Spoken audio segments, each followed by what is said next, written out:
Discarded like trash, Paula. This dumpster behind me is where the baby girl was discovered. She made a small noise, which two brothers heard when they were taking out trash. Now, witnesses tell me they only heard one gunshot fired, but police say two people were shot here at the Wave Rider Hotel. Michael, the wind is really pushing us around out here and seriously picking up, but between that and the rain, it's not stopping people from coming out here and being spectators. Passing under this overpass, you may not know anything happened here until you turn the corner and see posters, pictures, and flowers where a community continues to mourn the loss of Amber Bibilia. Some of those supporters did have a t-shirt on supporting the Elvis family, but those were not allowed inside the courtroom, and because, as you've mentioned many times, security was a little unusual here today.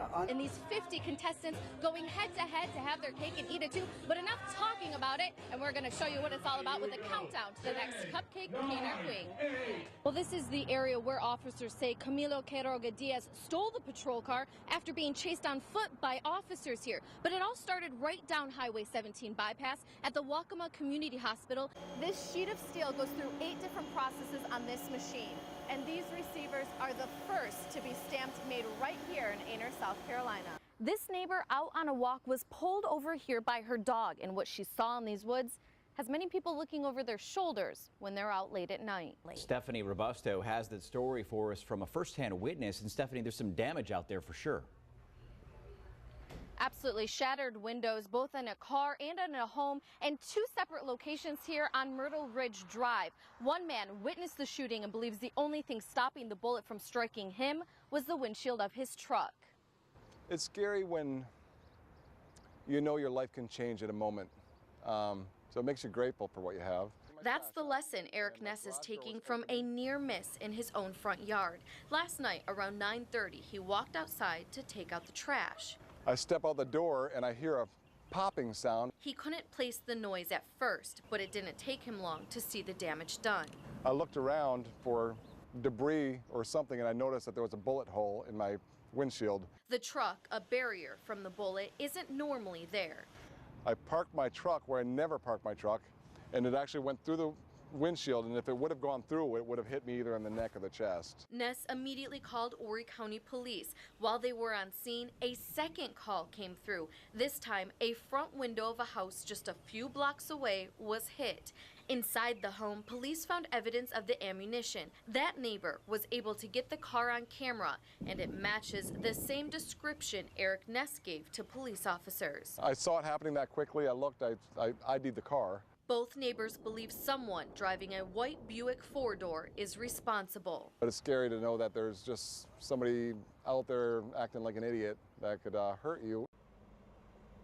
Now, Eric Ness doesn't believe someone is intentionally aiming at people, more just driving through the neighborhood and randomly shooting through the window at homes and at vehicles. He worries what would happen if his young son was outside at the time and hopes Horry County Police can catch the person or people responsible. Reporting live in Horry County, Stephanie Robusto, WMBF News. This simulator can program the gun to have a limited number of rounds and to even lock up. It also tracks where the gun is shot and when officers shoot.